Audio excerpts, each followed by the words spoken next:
everybody, Jack the Rail Fan here with another layout update. Sadly, the layout hasn't been seeing much action lately, but there are a couple good reasons for that. First and foremost, the temperature.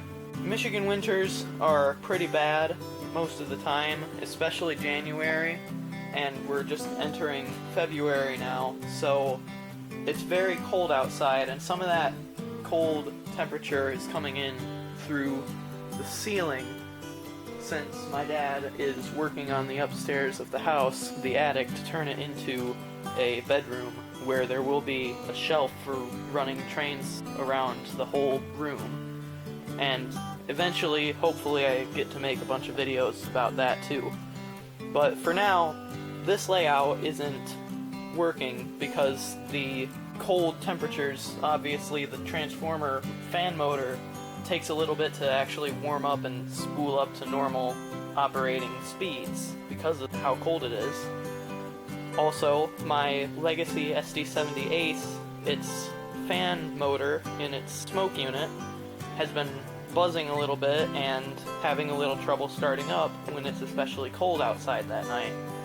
So, with no trains running on the layout for a couple of weeks, I decided to do quite a bit of layout work. Most importantly, this curve is now a terminal track. Now I have 3 terminals. There, and now there. Pretty soon, because that corner has very, very bad current, even at full throttle, the transformer struggles to keep the SD70 Ace moving over there, just because of how far it is from this and that terminal. So, soon I will be putting a terminal in right about there on that curve. Something else that has been happening, I decided to switch out the Menards tubular track for post-war Lionel tubular track that I got in the lot with that Scout locomotive. I figured it would be better to run with this since it's very short rail profile, so it matches up better with that station that came with these passenger cars. And it's just, in general, more reliable. It's lasted all this time, and it doesn't have any coating on it still from the factory that has to be worn off from regular use. So I won't have to clean this as often because of that, and it'll be more reliable with the trolley in general. And I figured I should work on this above pretty much everything else because I have never actually had the trolley running consistently on this layout. One thing still left to do though with this track is I have to nail it down, because if I don't, that curve will try to rip itself apart, especially that straight going into the curve, and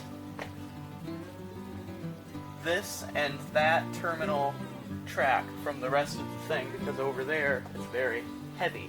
While we're on the topic of tubular track, I have been cleaning lots and lots of other post-war tubular track because I want to be able to set up trains in the living room sometimes. That started around Christmas when I put 2 loops around the tree. Sorry I didn't have a video of it, but I had some pictures on Instagram. I just wasn't able to make a video at the time.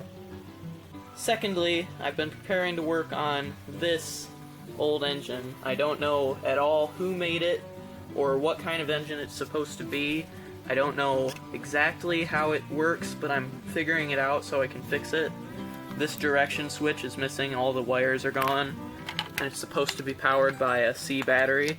When I found it in the box, this was in 2 pieces, the operating parts and the shell, and this actually does fit on O-gauge track. I don't know if it's Marx or Tyco or something like that, but if anyone knows what this could be, please let me know in the comments. This engine's number is 4451, and its caboose, which I have in the basement right now, says Rock Island on the side. I'm also proud to announce that the 2-foot-long Lionel covered bridge is now lit again. When I was putting in the accessory wires for the trolley track, I had disconnected the bridge's wires, and they sprung back up as I was drilling the hole bigger so I could fit them both. In doing that, I accidentally shredded the wires so they were too short, and I didn't have any extra wire at the time. My mom picked up some of this 14 gauge stranded wire at Menards for me, and I found some wire nuts, got some strippers out, and started working under the table to get that hooked up. This break from service is giving all of these cars and locomotives too the opportunity for a full cleaning.